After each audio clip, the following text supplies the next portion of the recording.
You are listening to WBHM Digital Broadcasting. The best in paranormal talk radio.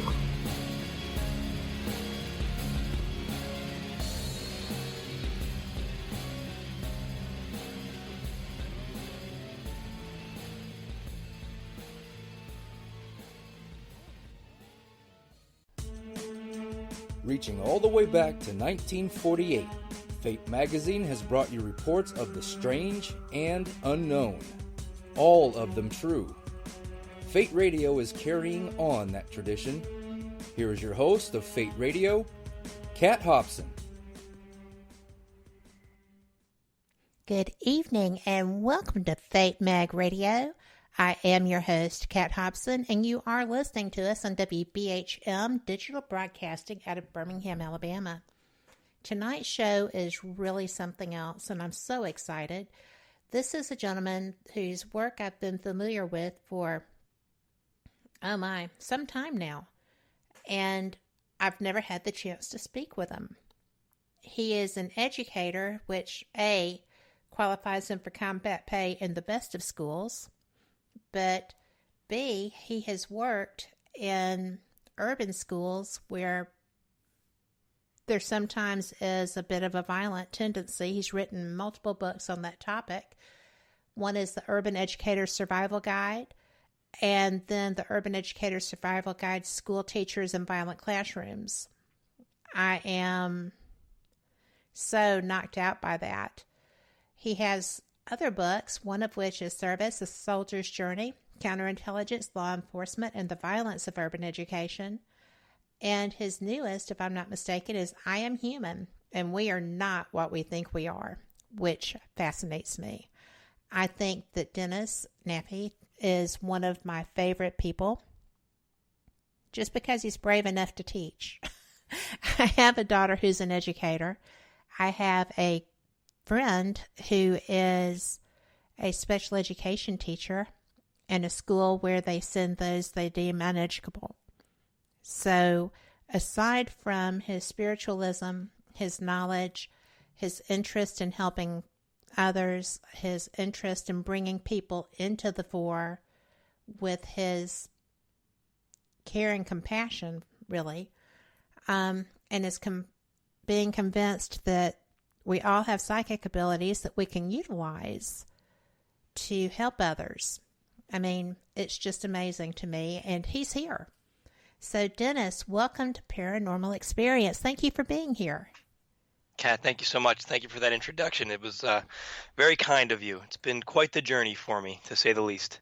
Well, I'm sure. I have got to tell you that what you do, aside from the Secret Podcast and Sixth Sense Media and the blogging and the journaling and all of that, really ties in with being able to do your career. And not only that, you were a counterintelligence officer in the Army, so you have all kinds of experiences with different schools of thought and methodologies to be able to communicate. It's pretty cool. Yeah, it was, like I said, it's been a neat journey, and it seems that every stage of this experience builds on the next one. I never would expect it all to tie in, but especially with what I'm doing now, it gives me having worked in counterintelligence allows me to kind of dissect some of the conspiracy stuff that we get into, and then being an educator allows me to present it in a way that I hope is easy to digest for my listeners and my followers. So everything just kind of falls into place, and it's neat the way that works out. Well, that path is laid out for us, whether we want to acknowledge that someone's doing it or not. You're absolutely right, Kat. I struggle with that. I do, but that definitely runs through my head. You know, it's the old, am I in control or is somebody else? Control's an illusion. You should know that. True. I do, but I still fight it. I still fight it, believe me. We all fight that. Yeah. Well, how did you get into counterintelligence when you went into the Army? So when I was in I'm high sorry, school. that fascinates me. It sounds like it's this sexy title, counterintelligence, and that's what kind of drew me into it. I was 17, and actually I was watching the X-Files, and it was like when it first started. I was watching it. I was like, I have no idea what I want to do with my life. I watched my first episode of the X-Files. I said, I want to do that. I want to be a special agent with the FBI and look for UFOs and aliens. And I guess about a year later, I was exploring options with the military. My recruiter's talking about all these different things, and he throws out counterintelligence. I said, I have no idea what that is, but I want to do it. It just sounded cool, and he starts explaining to me what the training would entail. You're going to learn surveillance. You're going to learn, how to investigate espionage and national security crimes, and I was hooked. So it took a while to get, everything situated, get the seats into place. But I eventually, I first went to school and was trained as an intelligence analyst, and I kept pushing and pushing for the agent seat. And eventually, they sent me through the course, and it was pretty cool. That is pretty cool. Yeah. Yeah. It changes the way.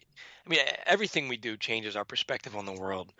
As a soldier, you view things differently, and then as an intelligence soldier, you start questioning everything. Is this deceptive? Are they lying? Are they setting us up? Can we verify what they're saying? And you start thinking in those types of terms and strategically, how can we manipulate this situation? Are we being manipulated? Where are we vulnerable? And those thoughts just cycle through your head over and over, and it eventually changes just how you see the world. Well, how long ago was that? That journey started in 1998. I did a deployment to Bosnia in 2003, and I exited the military in 2004. So you actually were when things were pretty fired up. Yeah, I was in the National Guard when 9/11 happened, and then I deployed a year after that. But my deployment, there was stuff going on, but they weren't shooting at us. We were in a spot where, I didn't go through what our soldiers in Iraq and Afghanistan went through. Mine was more the mental stress. We knew there were cells out there. We identified them collecting on us. We were playing a chess game, trying to catch these guys before they were able to do anything. And we did. We were able to stop. And, so it was mentally challenging for me and stressful. But like I said, they weren't shooting at us, so I won't even pretend that it's as bad as what other soldiers have endured. Well, I tell you what, I think that anybody who willingly goes, and everybody now is willing, as volunteers, willingly goes and signs on the line is a hero. I don't care if you're being shot at. I don't care if you're scrubbing dishes. I don't care what you're doing. I mean, you make a choice to go and, because you don't know where you're going to be assigned. Recruiters say one thing, but that's not binding. Right. And, everybody who does that is a hero. Well, thank you. Yeah, they are all the service members. None of us know what we're getting into when we sign for the first time. But what we do have in common is we want to serve our country, and that's commendable. Yes, it is. And just so you know, I have a friend who's a real X-Files guy. Oh, wow. Yeah. He was, he retired from the FBI after over 20 years, and he's doing, actually he's on Gaia now. He does all kinds of stuff with Nori and other people, but his name is John D'Souza, and he really is the X-Files guy. He's something special. I remember he was a guest on your show. I remember we were connected online about a year ago. Yep. Fascinating guy. Fascinating man. And, I think that going into education, I know you have a master's in education. Right. And what did you think when you came out of the military and you wound up teaching in urban classrooms and things were so bizarre? It was tough, Kat. I actually went from the military. And then I was trying to figure out what I was going to do. So I ran my own detective agency for about 3 years. That's right. I missed that. I'm sorry. And then, no, don't, it's okay. I mean, my resume is long and confusing Varied. sometimes. Yeah. And then I was a police officer for a few years. And I left the police department after I had an incident with a 12-year-old boy who was trying to commit suicide. And I was able to talk him down, and I really connected with him. I said, I'm not serving the community the way I'm meant to. And I resigned, and I got hired as a Philadelphia teaching fellow. And basically, they bring you on, they train you up for 4 weeks in the summer, and they'll give you a discount to go get your master's degree, and they throw you in the most challenging classrooms in the school. Mm-hmm. So I'm a special education teacher by trade and training. So I was in Southwest Philadelphia in a middle school emotional support classroom with very violent kids, right? A month off the police department. It was a major culture shock for me. And these students, these children, despite threatening to shoot me, despite trying to stab me with pencils, standing up, trying to jump me, threatening to blow up my car. I mean, this was every day. I've tried to find ways to connect with them because they were crying out for help from a city that had rejected them. These kids had such great needs their entire lives, and nobody was there. They 8th graders that couldn't read at all, couldn't do math. I didn't have books. I didn't have paper. I felt like I was in the third world. I'd go to my administration for help, and they would give me nothing. I couldn't have I was like, what do I teach? Well, we'll have your curriculum in like a week or two. I said, but school's already started. What am I supposed to teach? You'll figure it out. The books I had pornographic images drawn all in them, and that's great to give to middle school kids, right? I mean, it was a disaster. So after that is when I started writing my first book, and that's when I really started to find my voice publicly, because before it was all, cloak and dagger, don't tell anybody who I am, let's be quiet about it. I said, no, people need to know. In America, we're dealing with schools like this, and this is with No Child Left Behind, and what I was saying was that's when I kind of really started digging was, if they're not investing in our students today, what does that tell you about our country's investment in our future? And I was very concerned about it. And that's kind of what started my journey, at least publicly. That is something that probably, coming from a police department environment where you were able to do certain things in situations where you felt threatened, into a classroom environment where your hands are basically tied, that had to be bizarre too. I mean, because really you can't defend yourself. It was hard. I did defend myself when I had to, and I would just write it up and document it and hand it over. I had a kid attack me one day, and I wrote the whole thing up, and I gave it to the school police officer. It was like I said, look, hey, I wrote the police report for you. It was 2 pages long. I said, what's our next step? And he looked at it, and he goes, oh, I don't want to read all that. Why don't you write me a paragraph summary, and I'll tell you what we can do. I said that right then. I was like, all right, forget it. Here's the report. Go file your paperwork. I'll handle it myself. So it was difficult. As I moved on, my verbal judo got better, and I got better at de-escalating students before they would take a swing. But there's been times throughout my career where I'd get confronted when I moved into different districts. In Philadelphia, it's a different ballgame. But when I moved out of Philadelphia, and I'd get confronted with a student, and all the cell phone cameras would come out, and my training as a cop's telling me how to react. But my mind screaming, you're a teacher, dude. There's cameras. You need to walk away. And I would just go lock myself in my classroom and have like a little breakdown because it was just such a conflict for me. It was tough. It had to be because you're a very compassionate person. Mm-hmm. And it shows through now. Were you still able to exhibit that to them? Were you able to reach out in that manner to them, or did that just make you more vulnerable? No, my goal was to show. At first, I didn't want my students to know that I was a former cop, and that lasted all of about a day. When a kid started throwing firecrackers in a classroom that I thought were gunshots, and he came running at me, and I had him pinned up and sprawled on the wall in about 30 seconds. And like, oh, dude's a cop. So the secret was out real quick.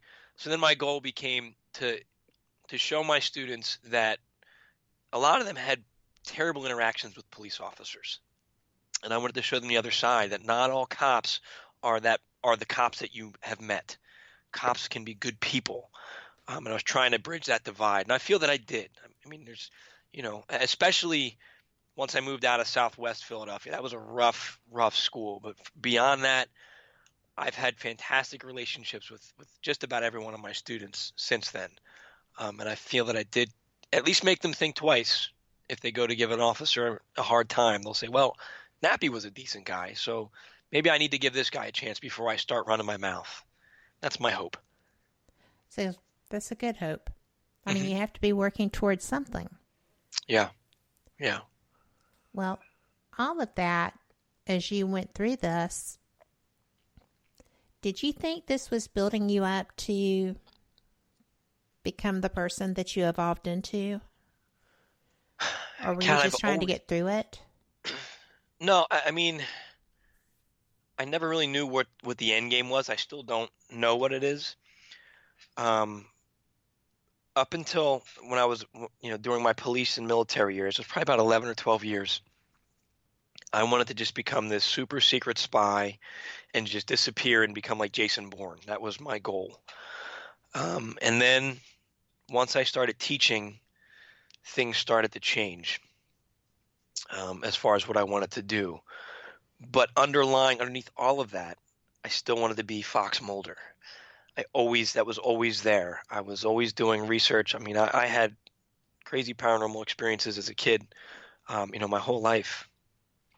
So somehow, some way, I knew I was going to end up investigating stuff like this. And at some point I thought, well, it'd be cool to have my own radio show. But I thought, that'll never happen. And then a few years later, here I am, running the secret podcast. So it's neat how things work out. You just never know, right? That's right. You never know. Well, I want to hear some about the experiences that you had as a child that led you to believe them. Yeah, I'll be happy to share those. I mean, I guess basic stuff, I'd go to sleep at night and I'd wake up and I'm paralyzed. And I'm sure you're familiar with sleep paralysis. I am. And you look over, or you kind of, you shift your focus over to the side of your bed, and wow, there's a shadow figure here. There's something in the room. And at the same time, this was right around when Whitley Strieber's book Communion came out. Yes. And my mother was reading that, and we were having some type of experiences in the house. My brother was, I think, 4 years old. He'd come downstairs and describe these little things that came into his room at night and would, do stuff to him. And then, again, I'd come back to my shadow figure experiences. And as I got older, the paralysis continued, the presence in the room would continue. And I went through a whole range of how I'm going to deal with it. I dove deep into religion for a while, and I just used to pray. And then I went to the mindset that, well, whatever's happening is for the betterment of mankind. So when something would start to happen, I would just let it take over, and I'd allow myself to go to sleep instead of fighting it. And then when I got into, I guess, my 20s, I drew a line in the sand and I said, I've got all this training. If you're not going to tell me what you are and what you're doing, well, then we're going to have a serious battle on our hands. And they started to show up in a little bit scarier ways. So they took your battle seriously. They did.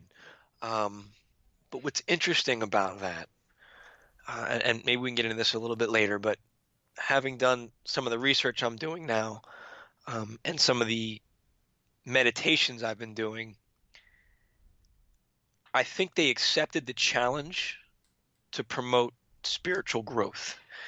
What I'm learning is that these scary figures can change and can go away when we can harness our fear, and the whole experience changes.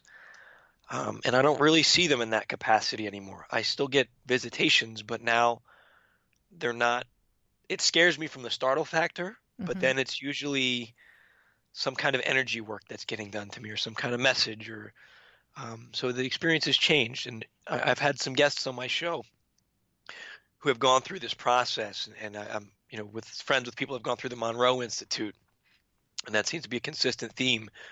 Once you can work through that fear, the experience changes. So it's been a neat evolution as I've been watching this evolve. Well, that being said, it's time for our first break, Okay. which surprises me every time. So Went fast. we'll be back in 3 minutes, y'all. Y'all enjoy this. You're listening to WBHM Digital Broadcasting, the best in paranormal talk, only on Paranormal Experience Radio, broadcasting live out of Birmingham, Alabama.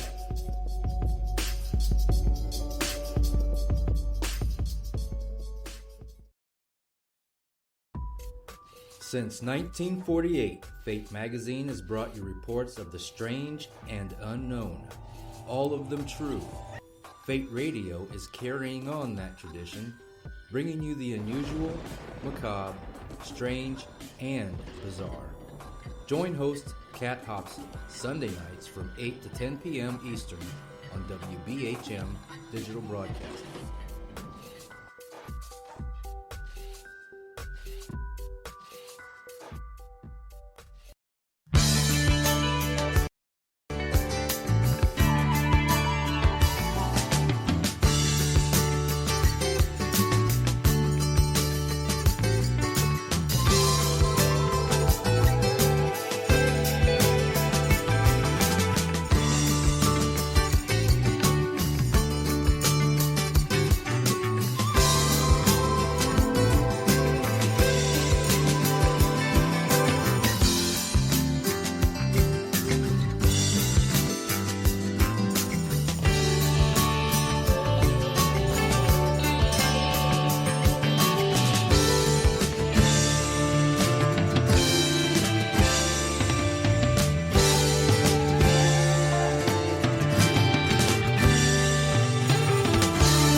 Oh, come on. I'm Southern, but...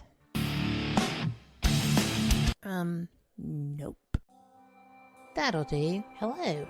I am Kat Hobson, host of Paranormal Experience here on WBHM Digital Broadcasting out of Birmingham, Alabama. I enjoy having guests from all areas of the paranormal, from ghosts to ufology to cryptids and beyond. You'll find some of the best researchers in their fields bringing you some great information. Join me on Wednesday nights from 8 to 10 p. Eastern here on WBHM Digital Broadcasting.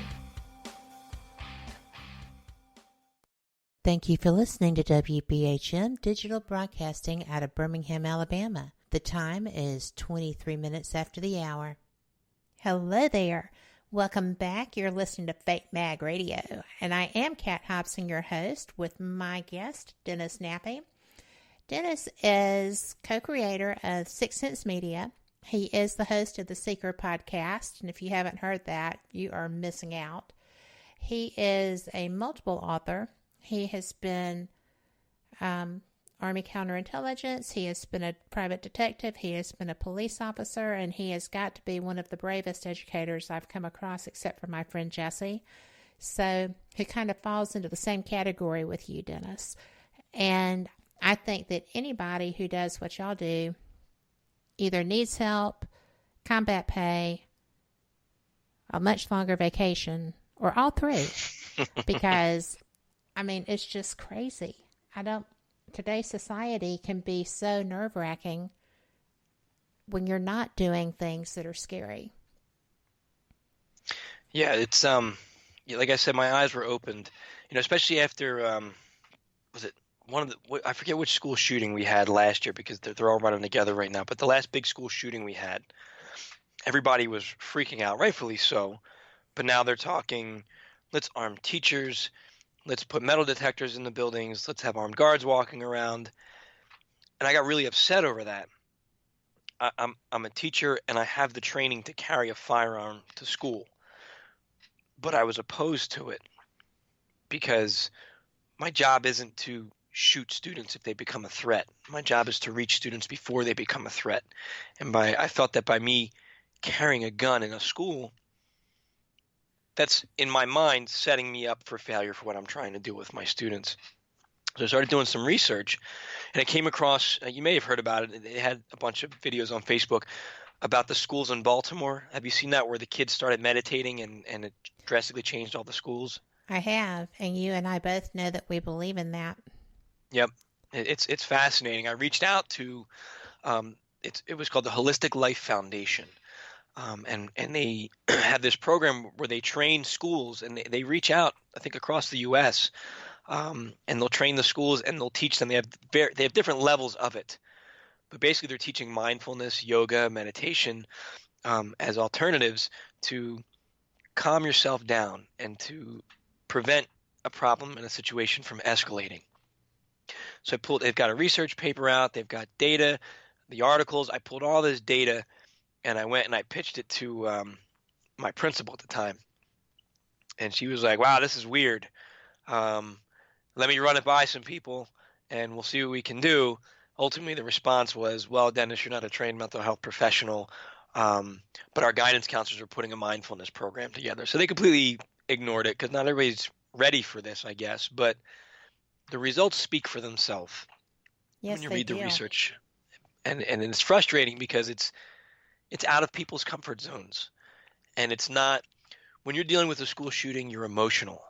And you want that measured emotional response. You punch me, I'm going to punch you back. Being mindful and meditating, it's not that big emotional payout. It's teaching you to calm yourself down, navigate the stressful situation, and move past it in a peaceful way. And people aren't ready for that when they're all charged up and afraid. So it's a tough sell.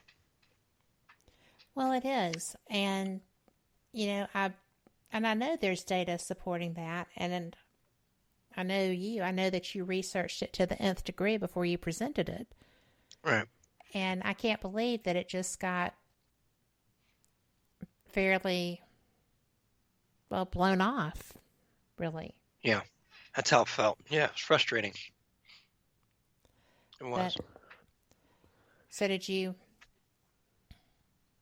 volunteer to maybe be a mentor to help with kids that wanted to do that?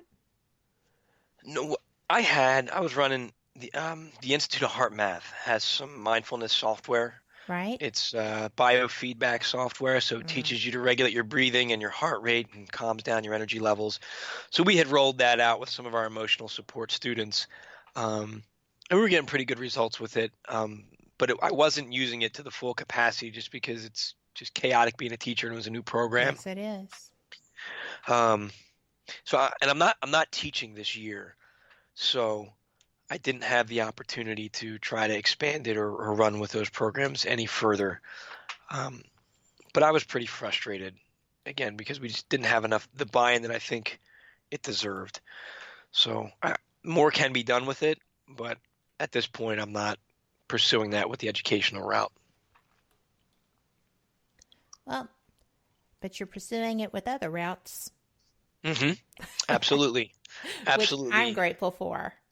Well, thank you. So. Yeah, my goal in my writing and in my speaking with my show is to present what used to be fringe. I mean, it was tough talking about this stuff years ago, but I really think that the more we talk about it and the more I try to share all of my experiences, all my little things that happened to me, in hopes that somebody will say, "Oh, I've had that," or if Dennis talks about it, well, maybe I can share my experience. And the more we can be comfortable enough to have that dialogue, that's when as I say on the show, the paranormal can become normal and the supernatural can become natural, because these are aspects of our everyday existence. We've just been conditioned to ignore them and dismiss them for a variety of reasons. Will you say the last part of that again, because it broke up and it sounded important? Yeah, I'm sorry. There's a poor connection here. It's so windy where I'm at. Trying to make the paranormal normal and the supernatural natural, because these events are a natural part of our world and our existence. But we've been conditioned to ignore them or to rationalize them away. So my hope is that we can make it more comfortable and common so we can explore them and use them to our benefit. Thank you, because that was important. I tend to think so. Well, it is. I mean, I'm a paranormal investigator. I've been experiencing things that I couldn't explain and knowing things I shouldn't know since I was little. I never once considered any of that to be psychic ability. I never considered it to be anything other than just knowing. A lot of it comes through deja vu. My grandmother knew that. This was the 60s and 70s, and she was New Age way before it was cool. Right. But she was who kind of let me know that it's not crazy, right? And you don't need to be afraid. This actually saved my life a lot of times. But people have such an attitude when you start talking about the paranormal, and it's not all ghosts and spirits and things that go clank in the night. Right. So supernatural and paranormal are hand in hand. Mm-hmm. And I love that y'all are bringing that into the open and helping it become unusual but normal. Yeah. Yeah, and that's kind of our goal. You know, it is our goal to make that more comfortable. And I think it's great that you had your grandmother to make you feel comfortable with that, because sometimes it only takes one person to say, hey, it's okay to experience that and that it was real. Sometimes you want that validation from somebody. That's why I think it's important for your listeners out there, if you have these experiences, to find somebody you're comfortable sharing it with and share it, even if it's on a blog or a forum somewhere. Because what we're missing out on, I believe, is our key to liberation and to helping us build a better future. Because there's a lot of manipulation out there. My research that I'm doing for my current book it was all about how we're being manipulated and controlled. And it was actually a work of despair that I was working on. And through my research, I ended up finding, wow, we are so powerful. We have so much hope. We're just not aware of it. And the more we can practice it and use it, I think the better off we'll be. I agree. One of the things that I have learned through your blogging and your shows and all of the other things that y'all do, because I follow y'all religiously. And we love it, Kat. We love it. Well, I'll tell you that it is very rare for me to have co-creators of anything on back-to-back shows. I think that what y'all do matters so much that I want y'all to have this exposure, and I want y'all to have people aware of what you're doing, of what you're trying to do. And, you know, you and your partner, Ray Davis, are both able to take unusual and sometimes scary situations in the world and bring a positivity and a powerful outlook that you share. And you're right, there is so much power in individuals, but there's so much more power when we come together as a community. Absolutely. And you teach people how to do that and not to be afraid of it. We try. We're trying, and I'm hoping that we're reaching, someone out there. Well, I know that you are, because I see it and I hear people, and I talk to people who follow the Affirmation Spot and people who listen to your shows. And by the way, the Seeker podcast, SEIKER. Go listen. But not now.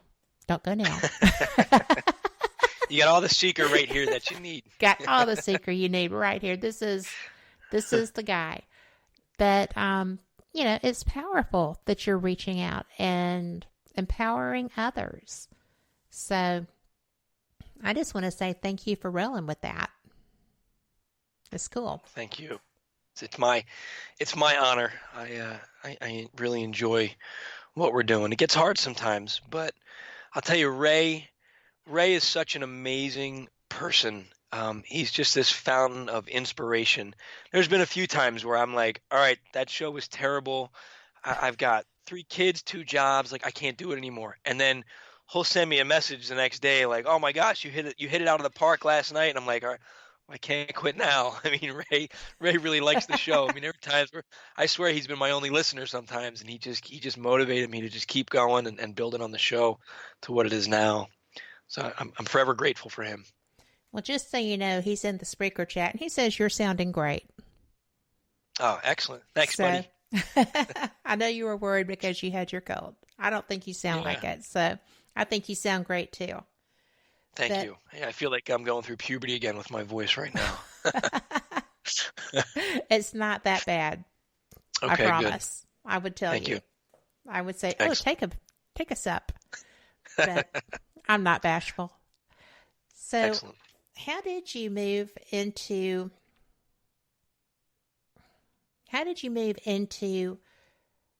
the positivity and the flowing and the motivational and the esoteric from being a violent urban environment middle school teacher?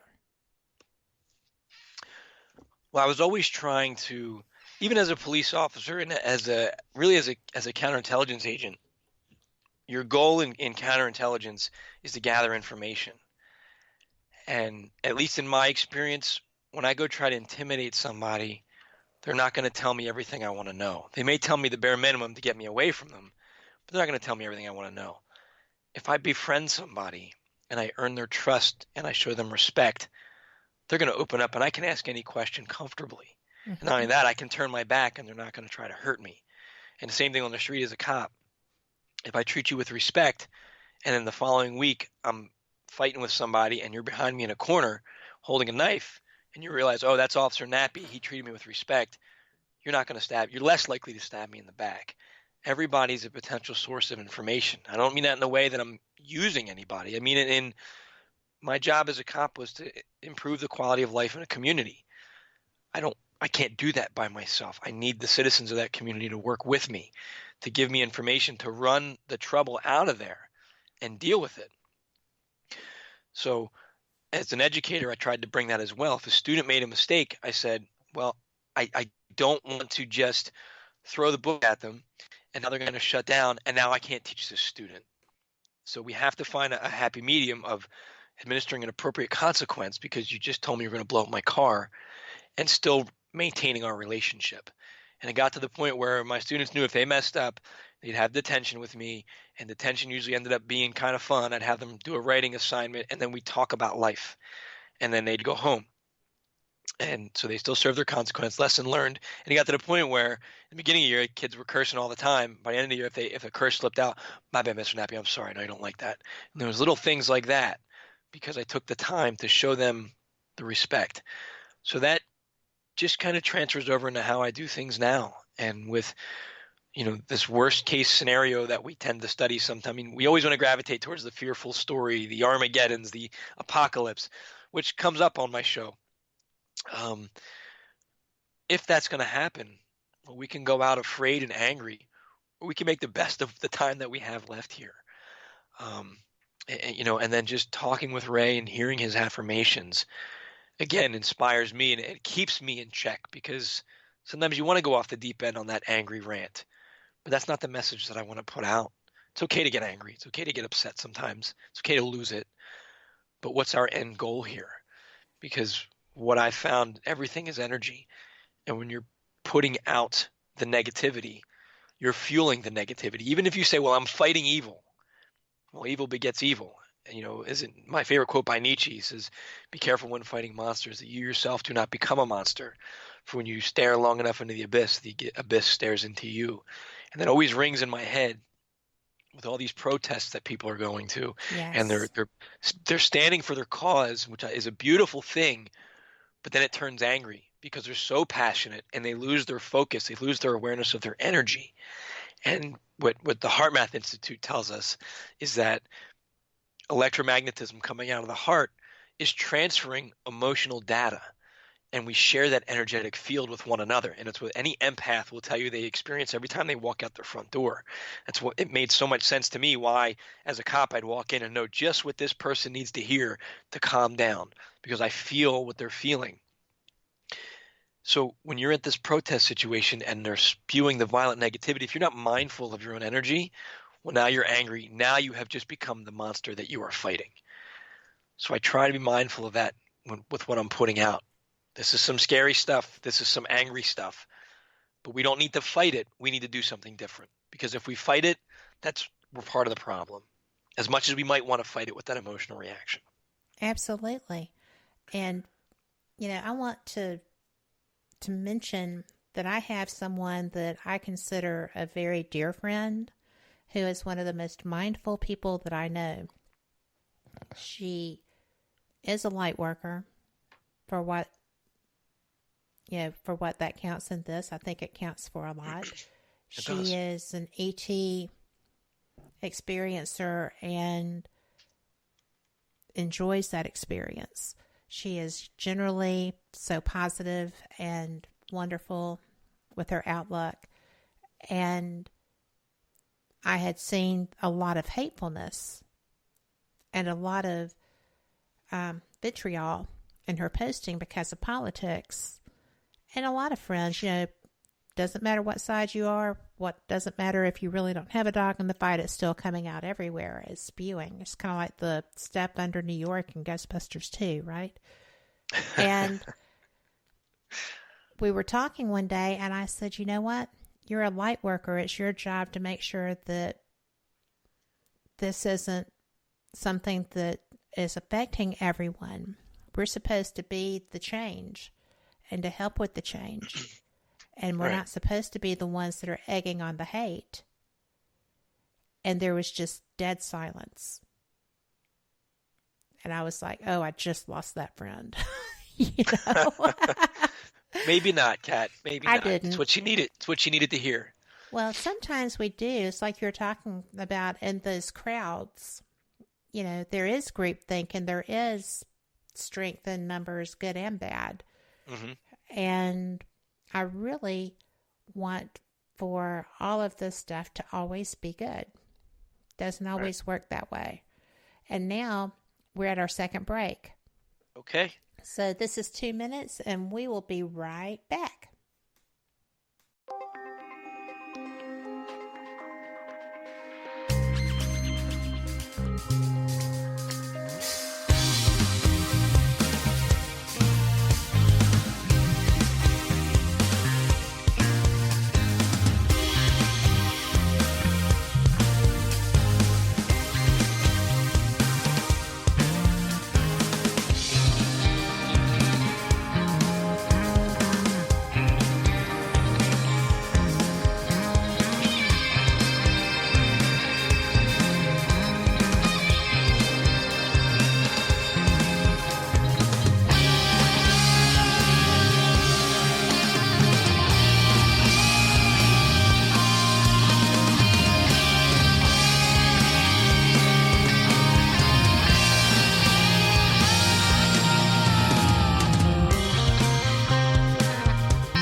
Thank you for listening to WBHM Digital Broadcasting out of Birmingham, Alabama. The time is 45 minutes after the hour.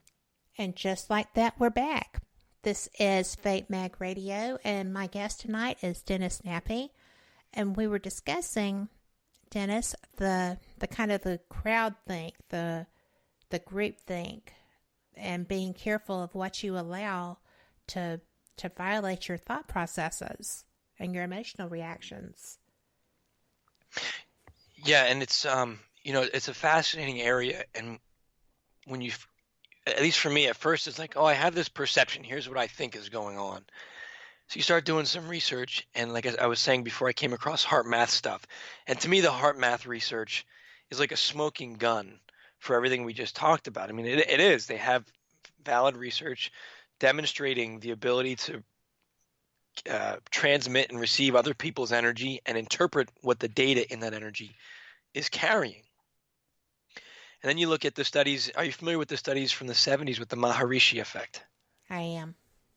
And it's a fascinating study where they're basically showing 1% of a given population trained in transcendental meditation had a positive impact on things like violent crime and overall crime rates in a given city. Just 1% is what's needed to make that change. So our perceptions, our emotions, our control over our emotional state has a direct influence on our surrounding environment. That's why I think it's so important, especially we have an election year coming up. Don't get sucked into it, because there's also a big engine, a giant machine out there that is trying to pull you into that fearful, negative, ultimately vulnerable state, because it benefits from that fear, and it's able to manipulate the masses through that fear. Absolutely. And you can see it. Mm-hmm. If you step back, you can see it. And it's so frustrating when you see people getting sucked into that. It's more frustrating when you feel yourself getting sucked into that. Because I find that happening. I studied political science. I love politics. I love watching. I do not like when I start feeling them, because it's very frustrating. I am not that person. Right. And yet I still feel it happening. Because that energy wave is so strong. Yes. And part of it is because this energy work is not something that's normal or comfortable or accepted to people, as we talked about earlier. So people don't necessarily recognize. They just say, I'm mad. I mean, how often do people out there actually stop and pay attention to their emotions and say, where's this coming from? It's a fantastic meditational practice. For the course of a week, for the course of a month, pay attention to the feelings that you're having and ask yourself, where are they coming from? Are they coming from me? Are they coming from somewhere else? And if you can trace the source, a lot of times you can mitigate the feelings that are upsetting you and giving you a hard time. And you start to realize, this isn't coming from me. This is coming from somewhere else, and I can let it go. Yes. I found, because like I said, I do enjoy politics. I love to hear a good speech. I love to watch interaction, all these things. And so I started watching different news outlets. Usually I don't do our news, none of it, because it's just too much. And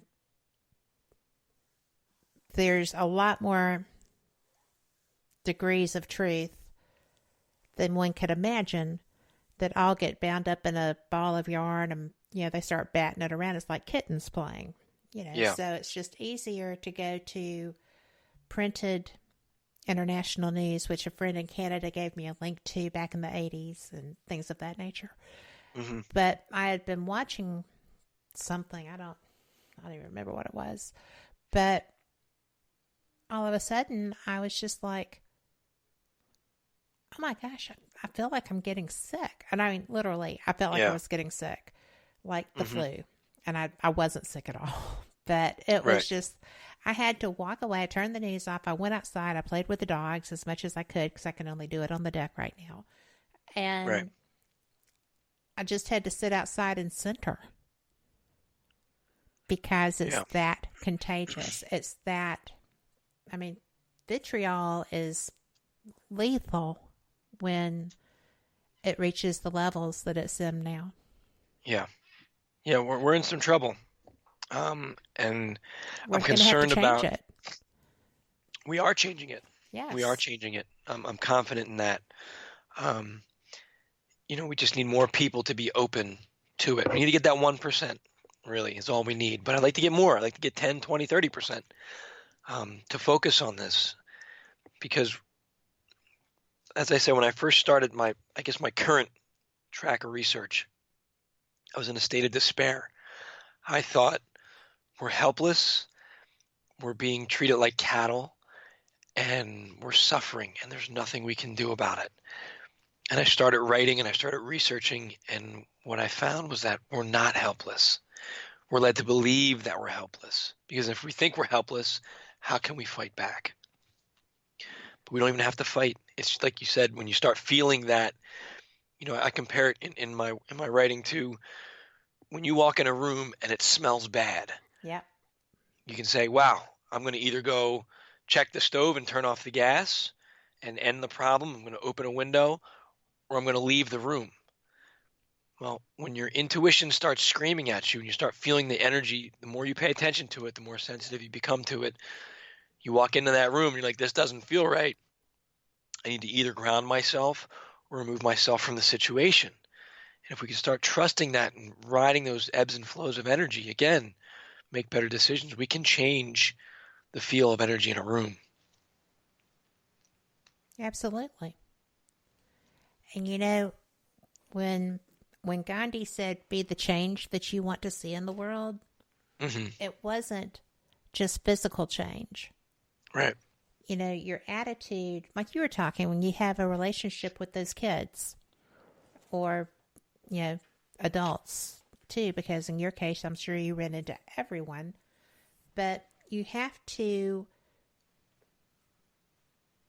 change your mindset like you did, and that's how you were able to change theirs.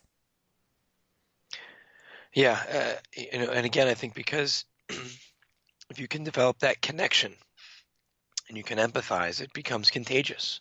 Yes, that was a great example. Thank you. There's people that we have in our lives and in the world. When they walk in a room, everybody's happy, everybody's excited. Hey, he's here, yay! And everybody's smiling and cheering because they've got this energy about them. And a lot of times they're not even aware of it. They're just a happy-go-lucky person, but they impact a room when they walk in. That's power. That's real power right there. And you have the opposite too. You have the Debbie Downers who come in and they just suck the life out of the room as well. Absolutely. And I'm going to tell you that, I've been going through an injury recovery, and it's so wild because my husband calls me a Pollyanna all the time. That's not always correct, but I was struggling so much, and I had opportunities that were presented to me that I wasn't able to take advantage of, and it was just like, oh, and I wasn't like, oh wow, I was offered this opportunity, it'll still be there maybe later. It was, well, that just got shut out of the water, weird mindset for me. And it was affecting my recovery. Yeah. I mean, it really was. And when I just kind of turned it around, when I realized, that I could get along on Advil pretty well, that helped a lot. Yeah.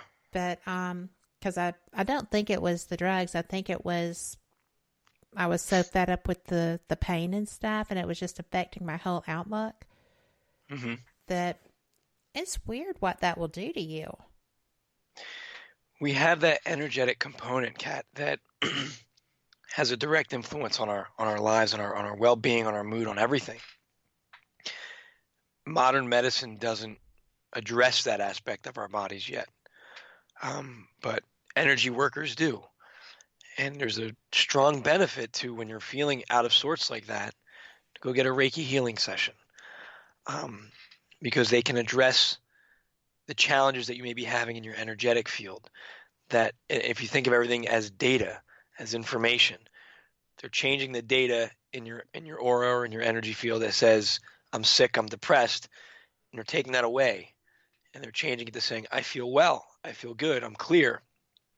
And then that communicates through your central nervous system to the rest of your body, and that starts the healing process. So it's a fascinating aspect of us that we're still not addressing as well as we should. Well, even the Reiki, I mean, I had reached out to a couple of different people and just said, I'm really in a funk. Right. And this isn't me. And could you just kind of flow this way, Right. And it was really hard. Mm-hmm. I don't really know why, but I think when you can actually work an energy field physically there, it makes a difference. Yeah. I know that people like to do it psychically, and it does help, but when you can actually work that field, standing over it, I think it helps tremendously too. And it does. I'm sorry, go ahead, Kat. Well, I was just going to say that's what it needed. And you can't really do that yourself very well, but I was doing everything I could. Right. So, and here I am on the flip side. Here you are. There you go. I knew I would get here. I just was like, oh my goodness, This is taking a while. Yeah. And it does sometimes. And that's the journey. And sometimes there's lessons to be learned in that hardship. Sometimes, I was telling you during the break, and my daughter's been sick for the past month. We're in and out of the hospital. Yeah. And, for the listeners out there, she's better now. But one of the things that was frustrating me is that I couldn't connect energetically. I couldn't use my sixth sense. I felt like I was numb and there was a wall up. And I rely on that like I rely on my sense of smell. I mean, that's just a part of who I am. Absolutely. And I'm a Reiki practitioner, and I couldn't connect with her with Reiki. And I suspect, I believe it is because sometimes when we're so stressed, that sense is affected, and we have to find a way to clear it and to ground it. And I was able to do that. I was finally able to meditate and exercise. I went for a nice run one night. It was real icy outside, and it was pitch black, and it was cold.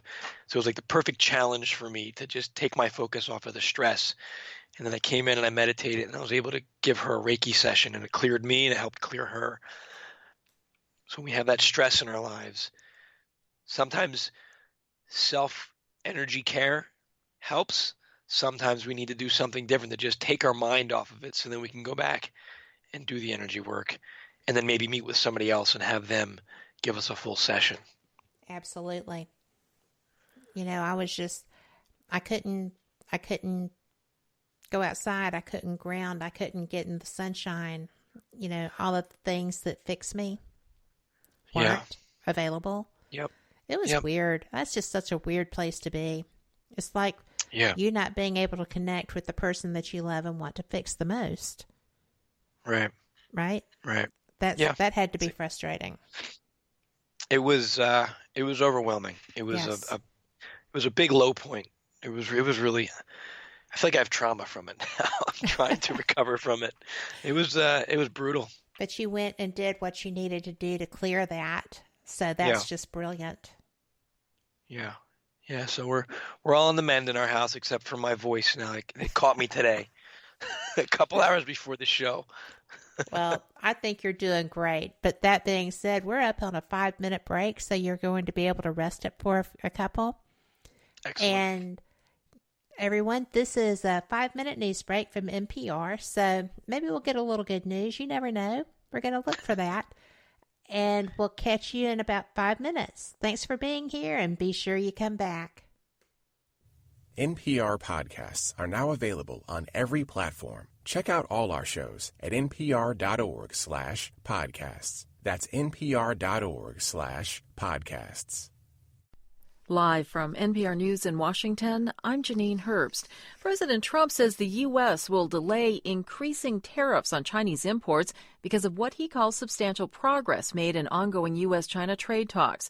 Those tariffs were scheduled to go into effect this Friday, raising taxes on Chinese imports from 10% to 25%. Trump says the two sides are making headway on important structural issues, including intellectual property protection, technology transfer, currency, and agriculture. Trump also says if this progress continues, he and Chinese President Xi Jinping would meet in a summit at Trump's Florida estate. Virginia's Lieutenant Governor Justin Fairfax used the final day of the state legislative session to directly address two allegations of sexual assault, saying there had been a rush to judgment in his case that he compared to lynchings in past eras.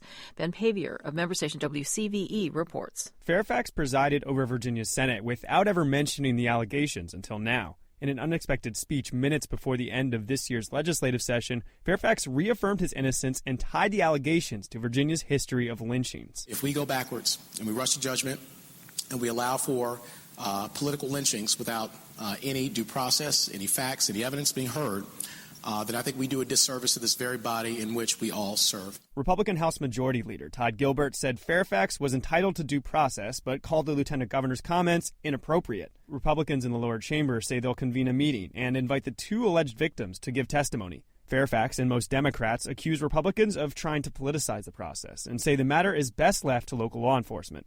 For NPR News, I'm Ben Pavier in Richmond. Pope Francis wrapped up an unprecedented gathering of Roman Catholic Church leaders at the Vatican today, vowing concrete action to end child sex abuse by clergy. Peter Isley is a clergy sexual abuse survivor. There's nothing in his remarks about releasing documents that demonstrate the truth of how they are and have been covering up child sex crimes. Isley is also a founding member of the group Ending Clergy Abuse. Saudi Arabia has named a princess as its next ambassador, and NPR's Shannon Van Zandt has more. Princess Rima bin Bandar's appointment comes amid deteriorating relations between the U.S. and Saudi Arabia over the killing of journalist Jamal Khashoggi. Saudi Arabia's Crown Prince Mohammed bin Salman has pushed for some reforms, calling for a diversified economy and greater freedoms for women, including the right to drive. He has also ordered the arrest and alleged torture of many women's rights activists. Princess Rima is known as an advocate for women's rights and breast cancer survivors. She is the daughter of Saudi Arabia's former ambassador to the U.S., spent part of her childhood living in Washington, D.C., and attended George Washington University. You're listening to NPR News from Washington.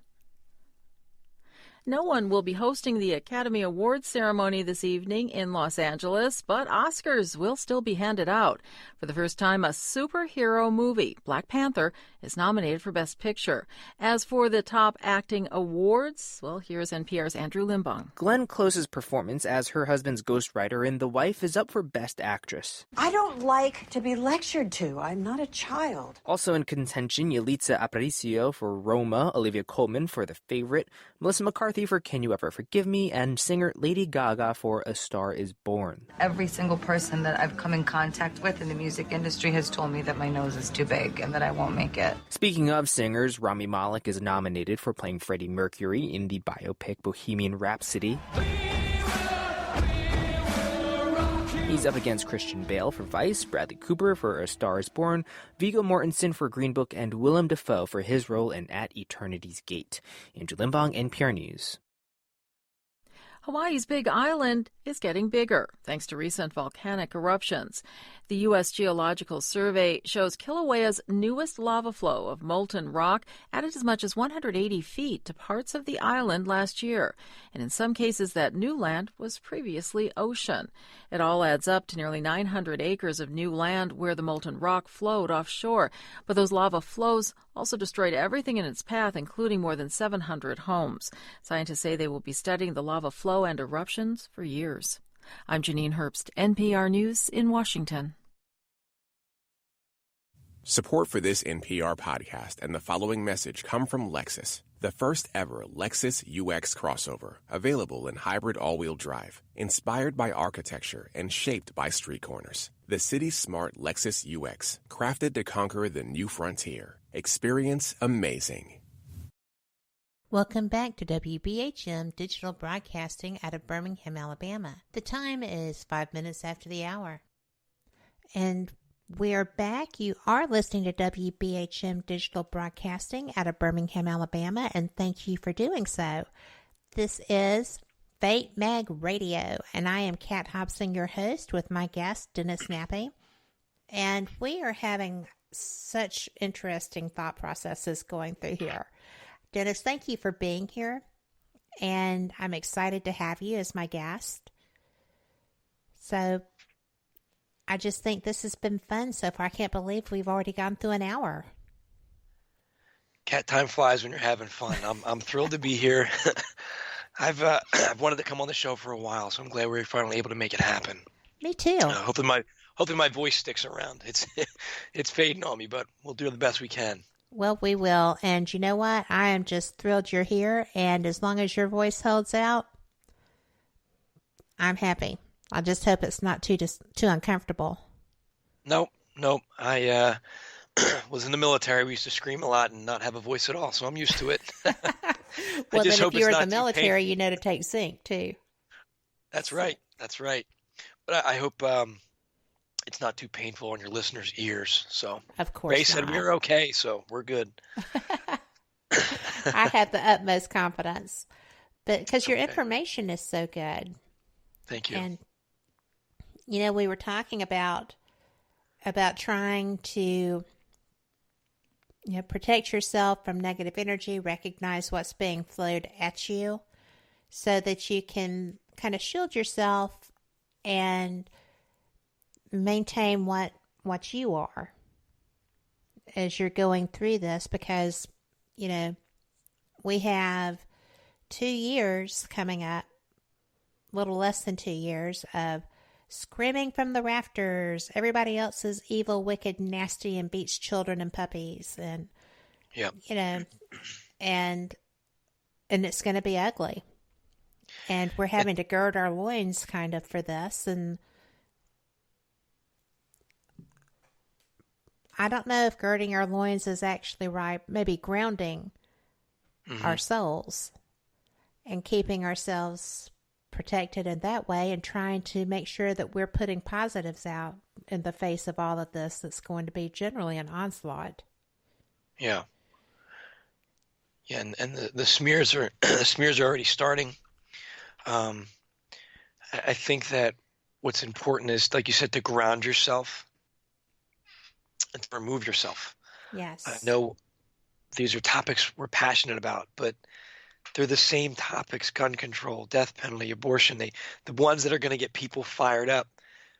And we never solve anything, but they come up during the election years. Why?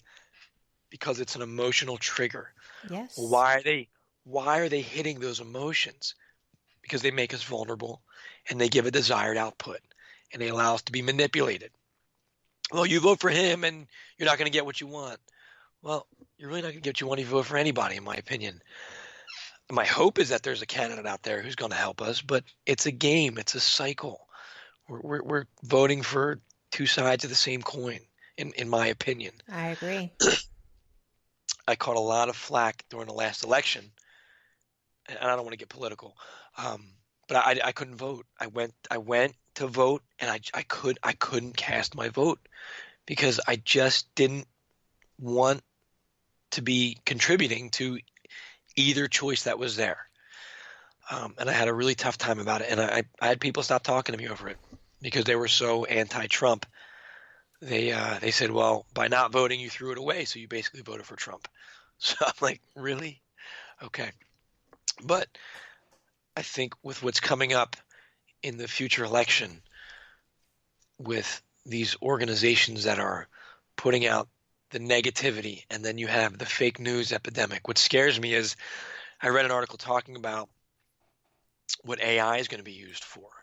You have these AIs and these algorithms, and I'm not a computer tech guy, so I'm speaking based on the limited things I've read. But AI is able to pull all this metadata, all the searches that you do, all the things that you like, all the stories that you share, and it has a profile of you. What you like, what you dislike, what scares you, what excites you. And now they're coming up with AI that can create fake news tailored to your likes and dislikes and fears. Fake news is already a scary thing with these organizations putting stuff out, but now it's able to generate, from what I read, millions of stories based on everybody's metadata. So you're going to have your own personal trigger point stories coming across your feed. You're not going to know if they're legit or not. The age of information has become the age of confusion. Well, you know what? It's already happening. I mean, if you doubt that this is going to be a reality, if you haven't already noticed it, try saying that, I'm worried about my blood pressure around any of your computer devices. Yep. Not computer devices, but smartphones, iPads, your MacBook, your HP, whatever. And look at what's your junk, not just your Facebook stuff, although Facebook does it a lot faster, like within 10 minutes after your conversation. But your email, just your regular email that is starting to send you things. Are you concerned about blood pressure? Well, you can do this. Or do you know what causes weight loss? We can do this. And da-da-da-da-da. Yeah. It's astounding. Astounding. They're very good. They're very good. I mean, and this is what Snowden warned us about. And then through WikiLeaks 2 years ago, I guess, one of their dumps of the CIA's files had the same thing. The CIA had hacked the iPhone before it came out of the factory. It was compromised, and it was doing the same thing. They're listening to us, but beyond that, it's these marketing apps that are turning on our microphones that we're scrolling through. Oh, I accept the terms. We're allowing access to our microphone because they're gathering this data about us to then sell us stuff. That's the simple stuff. That's the not as scary stuff. But I swear, over the summer, I really freaked out, and I stepped away from my phone for about a week because I had some thoughts in my head that I hadn't spoken about. I hadn't even written about them. I hadn't talked to anybody, but they were very specific thoughts that I was having that week, and they were intense. They were weighing on me heavily. Didn't tell anybody about them, and I opened up Instagram, and there's 3 books, word for word, on the subject that I was thinking about. And that Get really, out of town. Yeah. And it could be a coincidence. I'm open to that. I get it. But it didn't feel like, it was word for word what was, some very personal stuff in my head. And there it was right there. Maybe there was some complex algorithm that was able to tell based on but I did not search for this. I did not type about it. I didn't look at anything related to it because I didn't want to create an electronic footprint of what I was thinking about. But it's not as far-fetched as it seems. Like we think, oh, it's crazy. A phone can read your mind. We could have a complex algorithm that could make predictive guesses on what we may be thinking and feeling. I know that exists. But when you think of things in terms of electromagnetism, as I talked about earlier with heart math, we're constantly transmitting electromagnetic fields. Your heart transmits an electromagnetic field that then goes to your brain. That's what heart math tells us. And then your brain interprets that and says, oh, this feels like sadness. This feels like happiness. But that signal is also being sent outwards. Thoughts, there's electromagnetic frequencies. They have technology out now. You can put headphones in and they stimulate, your brain with electricity, electromagnetism, and it changes your mood. There's a device, I think they put it up to your head or to your throat, and it'll say what you're thinking because we're now getting the technology to read the thought patterns, the electromagnetism that's coming out. I'm not a scientist, I can't explain it, but if this is what's coming out publicly, if I'm finding this on mainstream sources now, what do they have in the private sector? What do they have that's classified? This stuff is there. This stuff is real. And not only are they able to take stuff out, but they have the ability to put stuff in. And that's why I was saying when you start paying attention to your thoughts and to your feelings, you have to ask yourself, where's this coming from? Is this me? Is this coming from somewhere else? Because once you understand 10 years ago or 20 years ago, would we have thought we could send pictures and videos? This is the Jetsons that we're living in right now with our phones, yes, it is. Right? Except for the car. I'm really disappointed about the cars. Cars aren't flying now. They're going to be driving themselves soon, though. So we got that. They are now. Yeah. Yeah, that's a whole They're other. just trying to that's a whole other convince topic. people to let them. Yep, that's just it.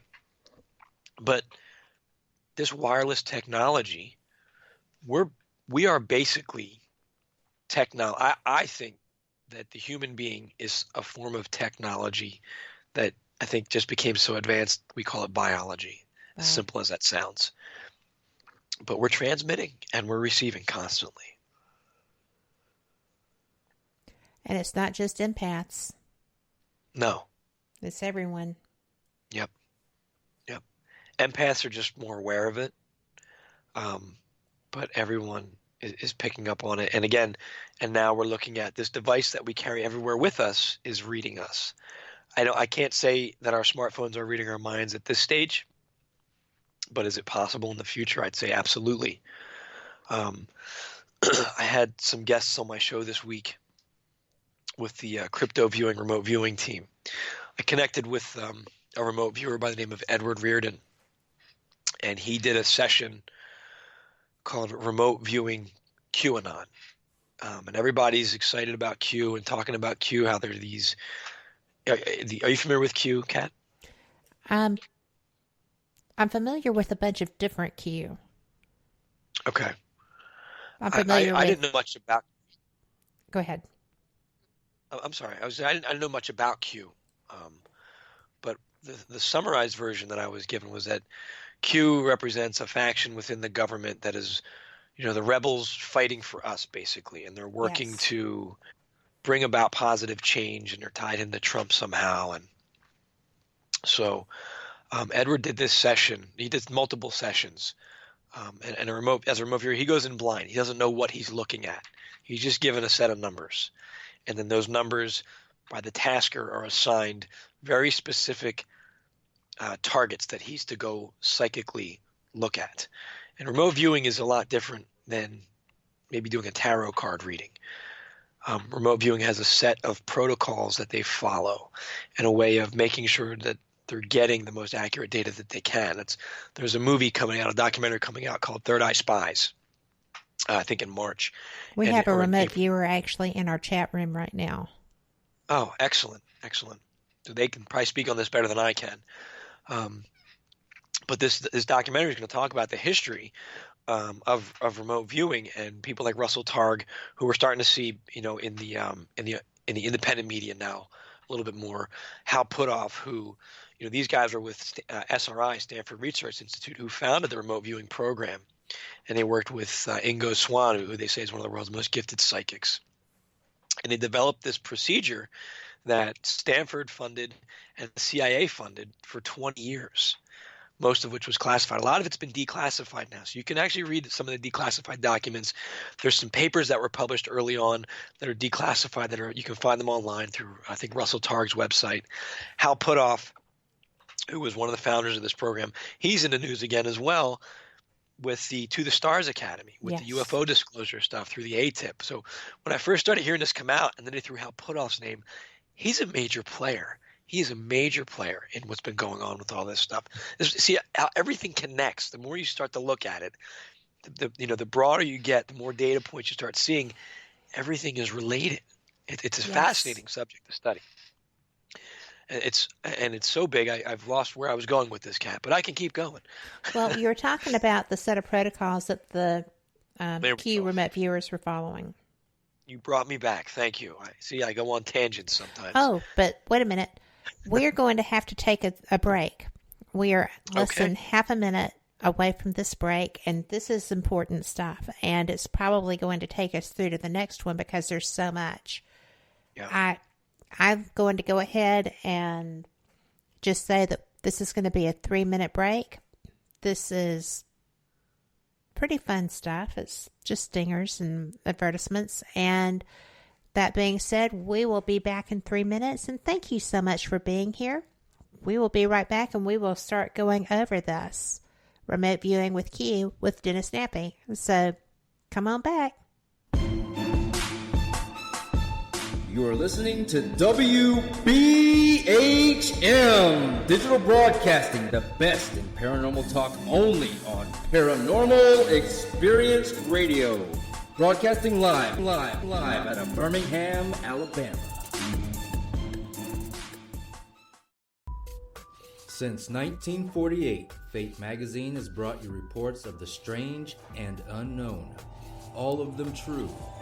Fate Radio is carrying on that tradition, bringing you the unusual, macabre, strange, and bizarre. Join host Kat Hobson Sunday nights from 8 to 10 p.m. Eastern on WBHM Digital Broadcasting.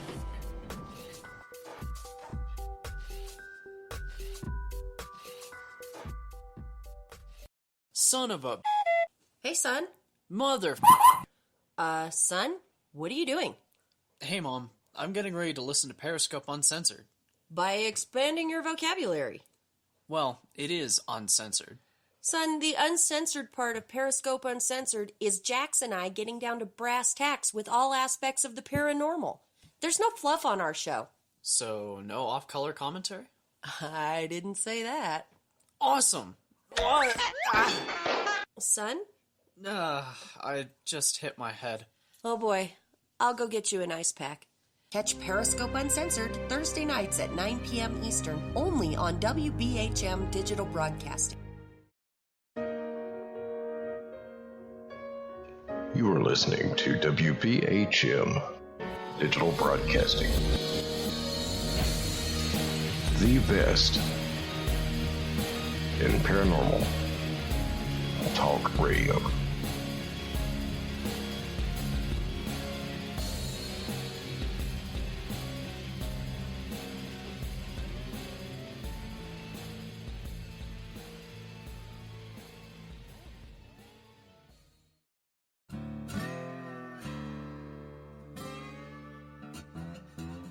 Oh, come on. I'm Southern, but... Nope. That'll do. Hello. I am Kat Hobson, host of Paranormal Experience here on WBHM Digital Broadcasting out of Birmingham, Alabama. I enjoy having guests from all areas of the paranormal, from ghosts to ufology to cryptids and beyond. You'll find some of the best researchers in their fields bringing you some great information. Join me on Wednesday nights from 8 to 10 p. Eastern here on WBHM Digital Broadcasting.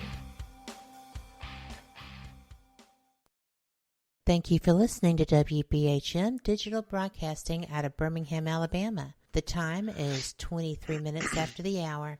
Welcome back. Thank you for being with us. And if you were listening before the break, then you know that we were getting into some pretty interesting information. My guest, Dennis Nappi, was discussing Q and what they're trying to accomplish, the set of protocols that they have set up or reporting on setting up for remote viewing. And Dennis, please do go ahead with this. I'm fascinated. So thanks, Kat. I picking up where I left off. Edward Reardon's a remote viewer, very, very talented remote viewer, and he shares his sessions online through his site, through his YouTube channel. And he was tasked to remote view QAnon, and what he ended up coming up with, I'll try to be brief with his data, but we have the whole interview up on the podcast archives.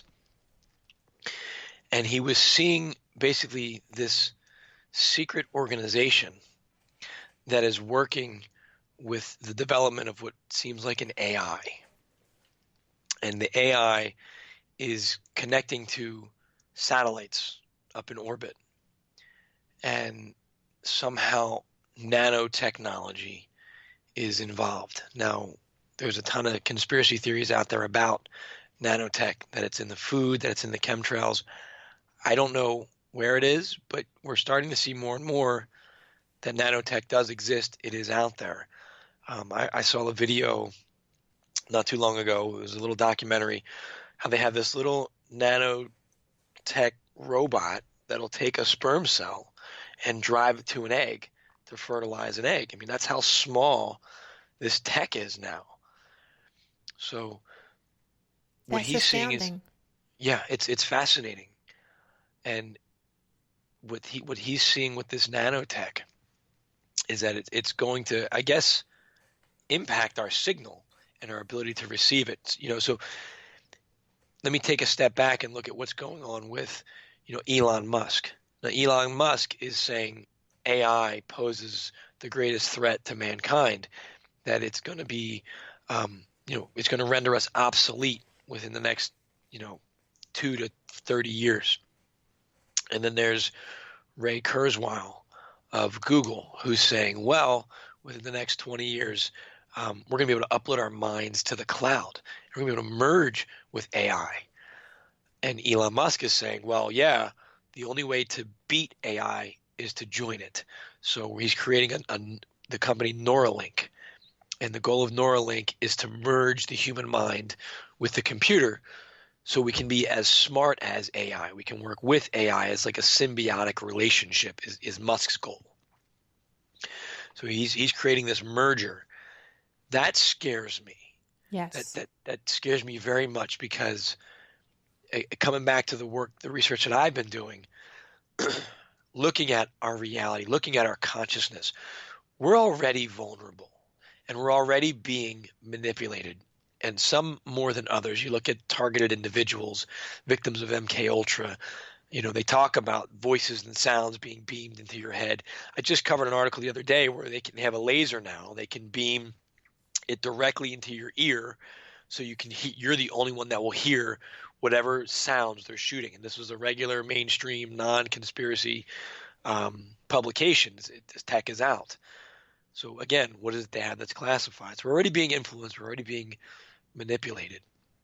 And now you want to create this all-knowing, all-powerful AI, and you're going to give it direct access to your brain by trying to merge with it. I'm afraid we're going to lose our autonomy. We're going to lose our freedom and really become a part of this hive AI mind. That scares me. That's not what I want to see. So, well, it's not what I want to experience.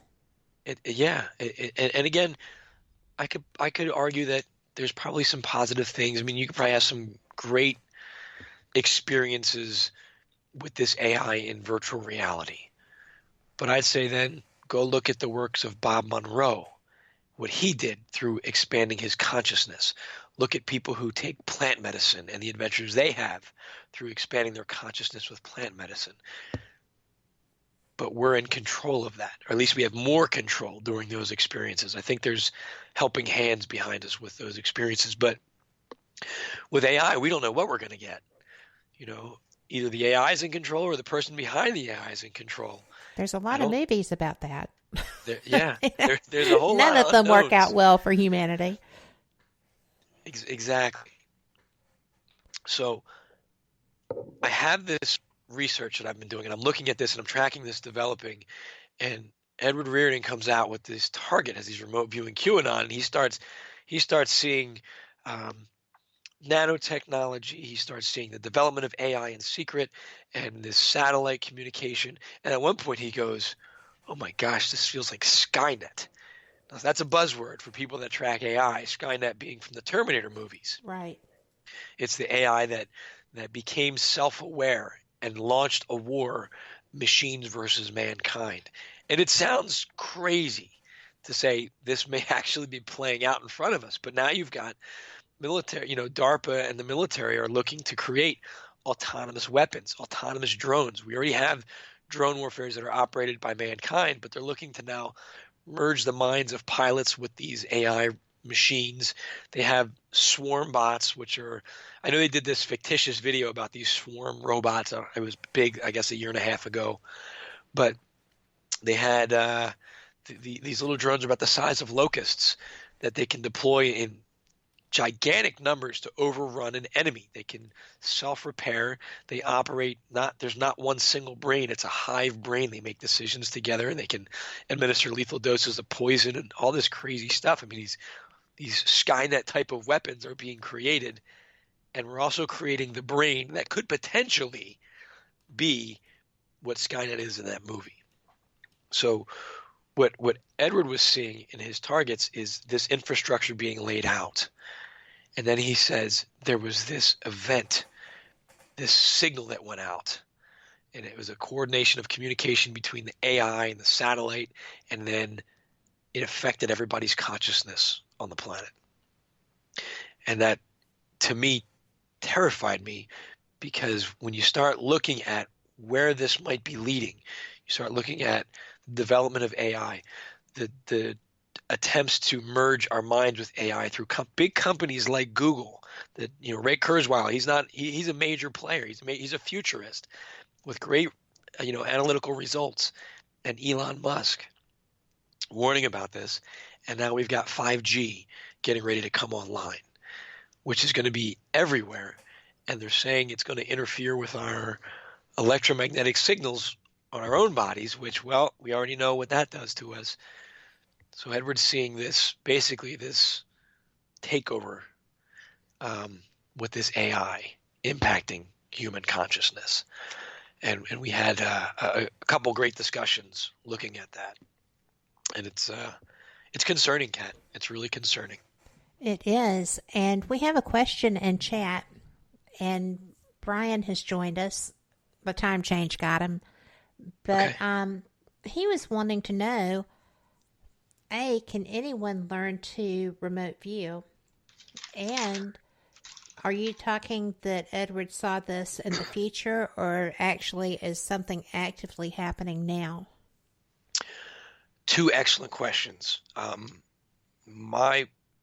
What the research coming out of SRI, and I'm not a very experienced remote viewer, but I have done my homework. And if you read the research out of SRI, the Stanford research, the people that started this program, and now you look at what the Farsight's doing, I think their website's farsight.org. Anybody can learn to remote view. Not everybody's going to be Michael Jordan, but anybody can learn to go through the process. Depends on how much work do you want to put into it. It's not easy, but we can all learn to do it. I was experimenting with it on my show for a while. Ray and I were having some fun giving targets and trying to describe them. Farsight has a bunch of free training courses. They have manuals. Everything they have out there is for free, where you can start going through and training, in remote viewing.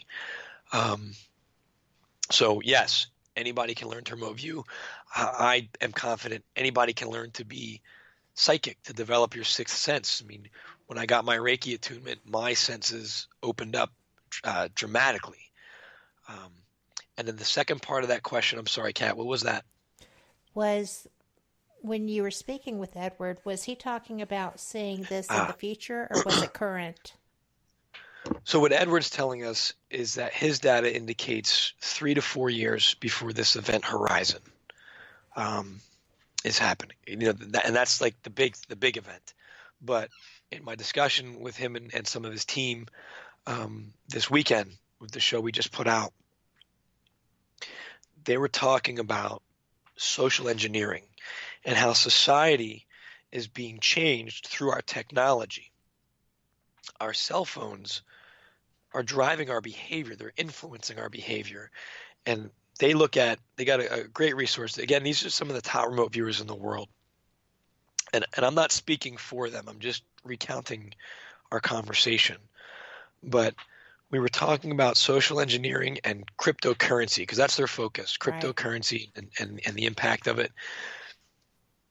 We're going to even more so. Like now we're looking for likes and comments and shares, but with cryptocurrency, they're seeing you're going to get, some currency for doing things right. And we talked about China, how China has these social credit systems now to drive behavior, and you get more points for who you're friends with and the good deeds that you do. And it's a way to drive the behavior of a people.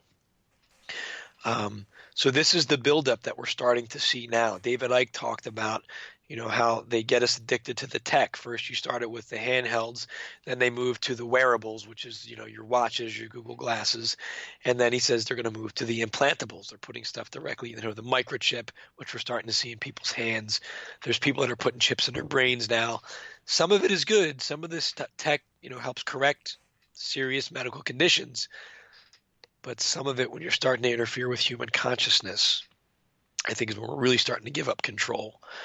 So all these pieces, as an analyst, I look at this and I see all these pieces falling into place that could lead to the results that Edward and his team are getting with the remote viewing data. And that's what caught my attention and concerns me so much. Well, it's overwhelming, and it's just, I'm trying to form this thought.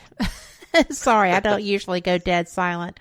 It's okay. But, when you have something that can lose a circuit, you have something that can have a burnout, and it goes amok. I mean, they were talking after the shooting in Brussels about taking robotic security into airports. Yeah.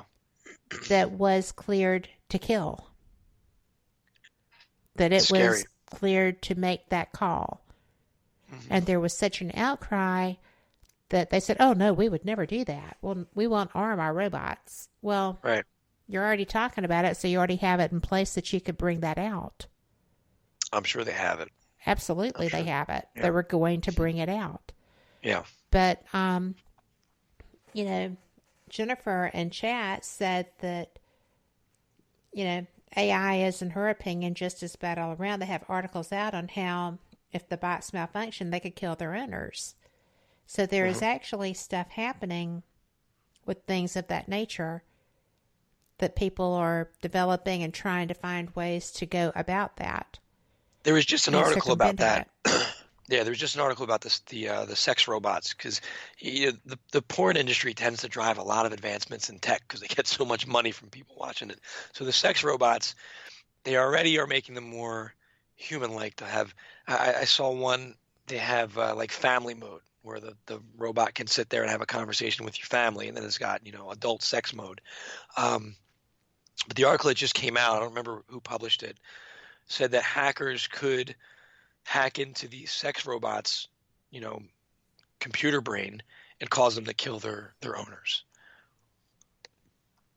which is scary. Well, that's certainly not what you would be expecting. It's the opposite, I would think. But I mean, this is Blade Runner. This is Philip K. Dick's reality. Philip K. Dick, if you haven't looked into him, he was very insightful. He, in the 70s, he's the one that was talking about basically the Matrix and deja vu being a glitch in the Matrix, and they changed something and created an alternate timeline. He was in France. There's a YouTube video floating around with him talking about this, and everybody laughed at him. Will you say his name again? Philip K. Dick. He's the author behind movies like Total Recall, Blade Runner. I forget what other, a lot of big sci-fi movies that are out there, and he's part of the inspiration. They used some of his stuff in the Matrix movie as well, his deja vu comments and stuff. Well, if deja vu were to be glitches in the Matrix, then there are people that see so many of them. I mean, like repetitive, constant. Yeah, and I've heard the explanation that your mind's just registering something twice. I've heard the thought that maybe you've experienced this in a past life. I think the reality is we don't know what this reality is.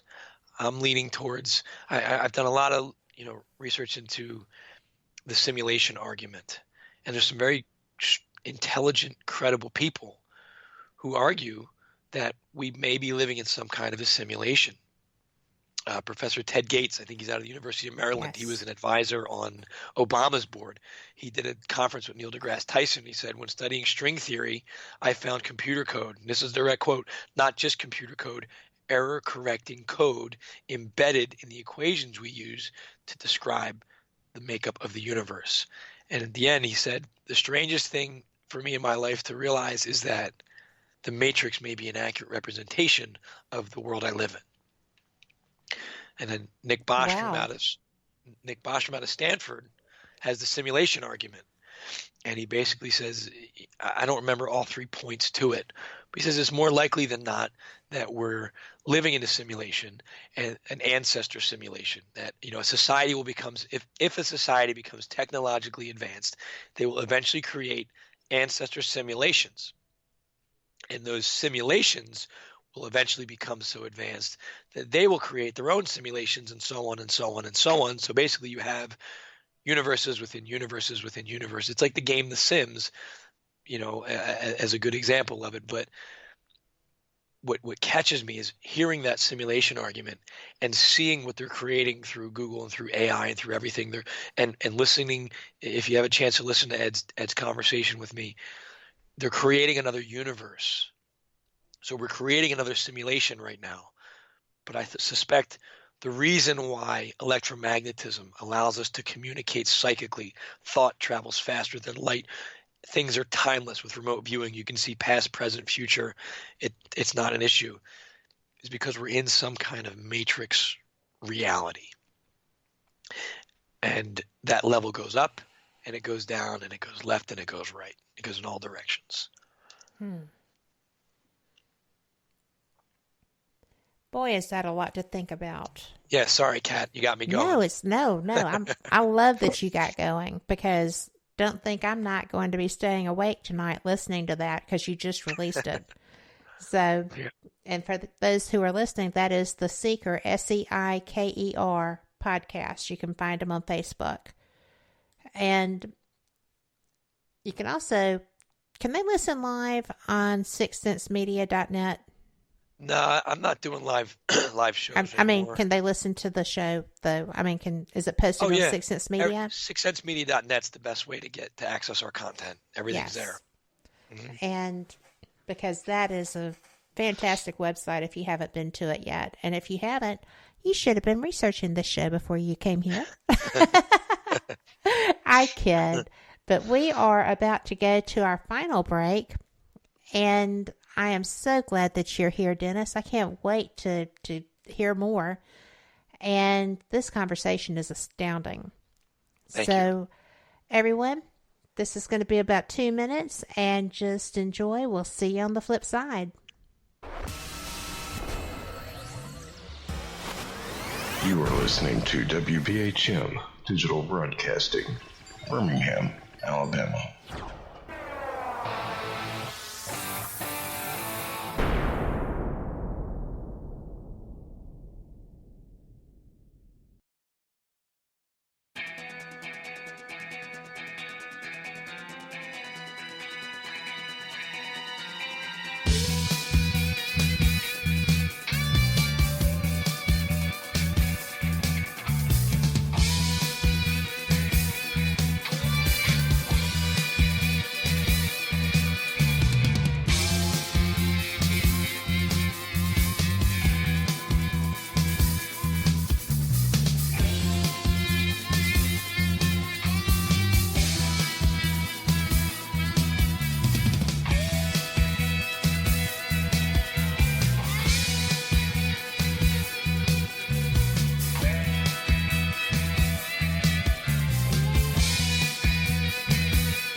Thank you for listening to WBHM Digital Broadcasting out of Birmingham, Alabama. The time is 45 minutes after the hour.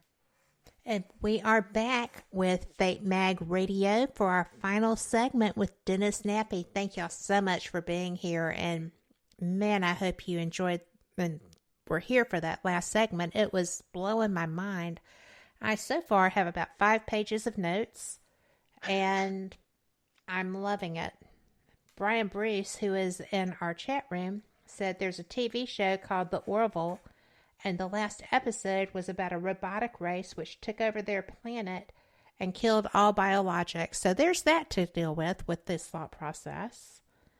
And I'm just fascinated by this stuff. Yeah, it's all consuming, man. My voice is really going, but we're gonna fight through it, Kat. Yes, we are. You're doing great. Thank you. It's all consuming once you really start going down that rabbit hole, and then you start seeing it. There's a show called Travelers on Yes. on Netflix, and it's about an AI who they call the director that sends people back in time, not physically, but he transplants their consciousness from the future into somebody else's body in the past, and then they're trying to impact the future. And that may sound wild and crazy, and here's why I think I'm crazy sometimes, and then I find out other people have had the experience. I've had a few dreams where it's real. I don't know how else to describe it. I'm there. I'm somewhere else. It's physical. I'm interacting with people. Sometimes I'm me, as if I'm in a different reality. Sometimes I'm not Dennis Nappi II. I'm somebody else. I'm having these experiences, and I'm thinking I'm crazy. And I connected with a bunch of out-of-body travelers through the Monroe Institute. And I developed some friendships, and there's a woman named Shelley who I call the astral projection avatar. And she regularly leaves her body and goes into a different reality or a different timeline as somebody else sometimes and takes over their consciousness. Now, and is able to interact with that reality. And there's multiple people who have had these experiences. And you can make the argument, well, you're just having a very vivid dream, but no, it's physical, it's real, you're there. I've woken up confused because my relationships in this other state that I was in were different than my relationships here with people, and I forgot where I was, forget who you are, and then it's like this sudden download of readjusting back to reality, this reality, as you're remembering. So you're seeing elements of this playing out in the TV now and in Hollywood, and you have to ask yourself, what came first? Is because we're so powerful with our minds, and when you start looking at predictive programming, or if you go back and look at the double slit experiment, which shows that consciousness impacts quantum material, quantum particles, you have to wonder, are we being fed this fear-based stuff and shown this science fiction stuff because our consciousness is being used to manifest whatever those in control want? Or ooh, that's deep. Yeah, that scares me all the time, because then I have to say, possible. Well, it is possible. And what scares me is that me being this truth seeker, thinking I'm bringing light to everybody and telling you about the scary things that are out there. Well, actually, maybe what I'm doing is planting those seeds, and now you're helping to manifest that negative thing that I'm trying to warn you about. It's a scary thought process to go down. Or we create, but it also at the same time, it's empowering. I did a show 2 weeks ago addressing this. If that's true, we can be aware of the scary stuff, but let's shift our focus and create that utopia that we want. I think we're shifting between realities, and I think we can do that. I agree. Because if we can manifest one, we can manifest the other. Yes, absolutely. It's a conscious choice. We just need to be aware of it. Yes. That's the challenge. Well, it is, because when you start talking about these things, it can overwhelm you. And if you are not someone who is sensitive and immersed in ways of grounding yourself and aware of your power, I can see being terrified and just feeling that there's no way around it. And so then you're giving it power. Yeah. As opposed to educating yourself and understanding what the possibilities are, right? Absolutely. And kind of wrapping your mind around it. And it takes time. This is a journey. I'm losing it now, Kat. Yeah. This is a journey. Give me a minute.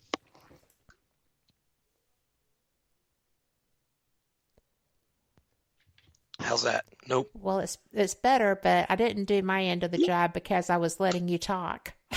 That's Instead okay. of interceding. I didn't give you a chance to space it out. That's all right. I can get going. It's a journey, and parts of that journey are difficult and they're depressing, but we need to work through that, work through those emotions. And that's where we have that spiritual growth and enlightenment. It's not all going to be easy, but have the courage to face that fear and to go through that thing that scares you and explore it. And I think we can find that light at the end of the tunnel. I would agree with that. You know, Wendy in chat says awareness is always the challenge and the first step of resolution. You can't do anything if you're not aware.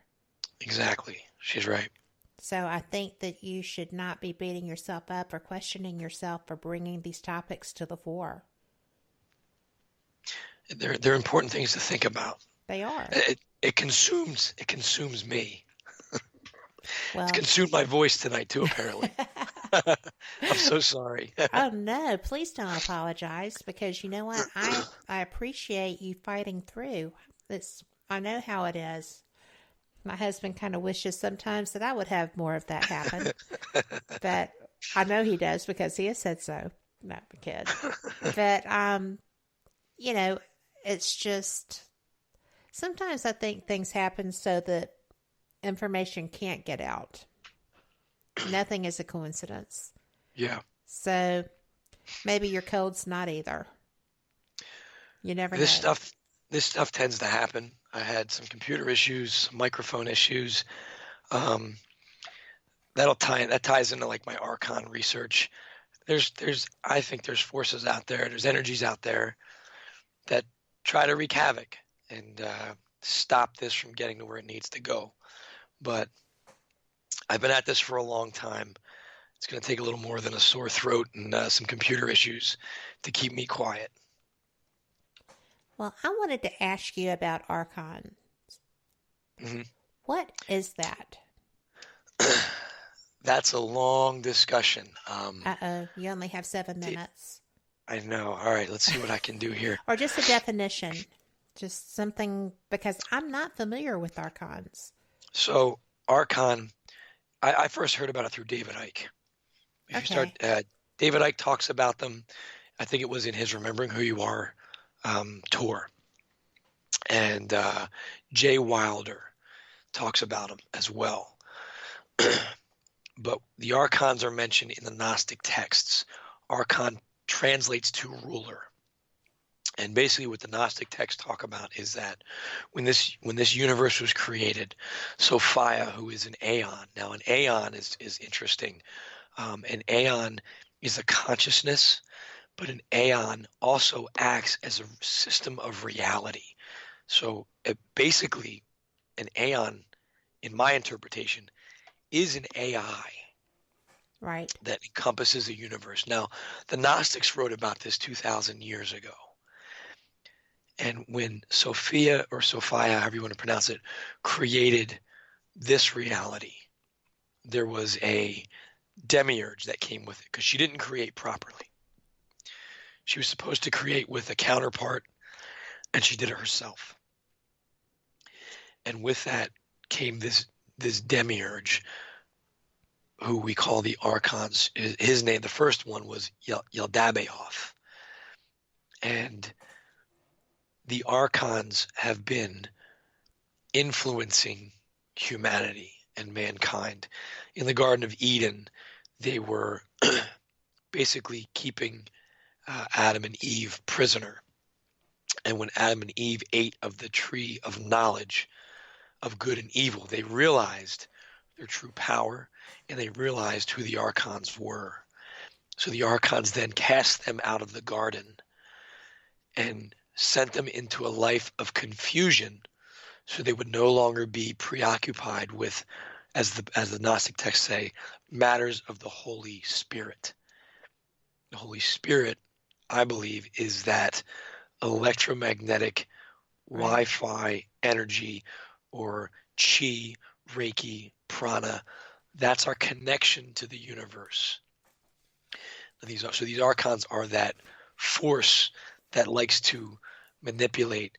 And as I go into in my book, there's a force that feeds off of negative human energy, which is why we live in a world of suffering. I mean, in my free ebook that's out there, I Am Human. Yes. When I was really trying to understand it, because this is a beautiful world and a loving God made us, and you stop and you take a look at nature.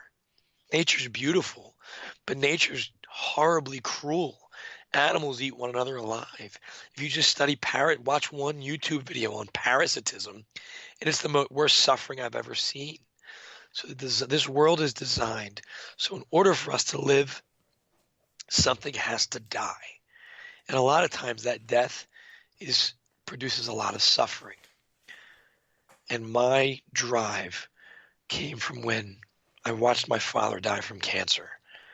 There was a lot of paranormal stuff going on, and I picked up on a signal, on something else that drove my research, that drove this book that I'm writing now, that led me to a lot of what I'm talking about tonight. I gave a big overview, but there's, the infrastructure that we're being manipulated.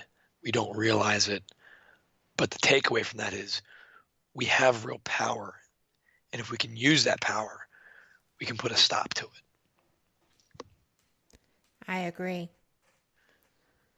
And I'm sorry about your dad too. Thank you. Yeah, it was rough. I learned a lot, but I'd rather have my dad than the lessons. No doubt. Yeah. Well, you know what? I just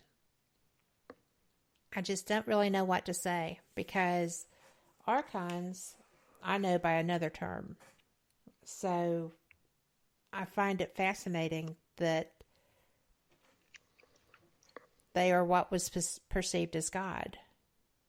Yes. Yeah, Dabioth even said that. He said, I'm the only God. He thought he was the only God, and he couldn't perceive anything above him in his state of ignorance. He became the angry God of the Old Testament. Well, so he just didn't know that he didn't just appear out of a void. Right. Interesting. It's interesting. The Gnostics, this is why they were basically killed and their texts were burned, is because they were saying the Christian God, they were worshiping the wrong guy. It was actually basically the devil who's tricked everybody, saying, "You're worship me, I'm God, but I'm really the devil, making you think I'm good, but I'm really just manipulating all of you." Is kind of how the Gnostics thought and viewed it. This is so interesting. I have got to get down into this. My reading table is so full. Yep. And I was fascinated by your school, your stuff about the schools, because I do have a young friend that's involved in that, and we are out of time. Tell people, do you want me to tell people, since your voice is going, how to find you? You want to do it? No, I can do it. They can get us at sixcentsmedia.net. They can find all our work there. The Secret Podcast, there's links for everything there. Links to our t-shirt line as well. Just click on the store tab. And my free ebook, sixcentsmedia.net/I-am-human, all one word. And you'll get access to my free newsletter, my show, and that free ebook, I Am Human, We're Not Who We Think We Are. I am just thrilled to have you here. And the other books can be found on Amazon too. Just look up Dennis Nappi II, and he is there. And that being said, we are out of time. I'm so appreciative of you being here and fighting through your voice. Thank you, Kat. It was well worth it. I can't wait for the next one. Me too. And you're getting all kinds of kudos. So thank you again. And we will see you next week. Same cat time, same cat channel. Thanks again, everyone. We appreciate every bit of your support, and we feel it. Thank you. Take care. You are listening to WBHM Digital Broadcasting. The best in paranormal talk radio.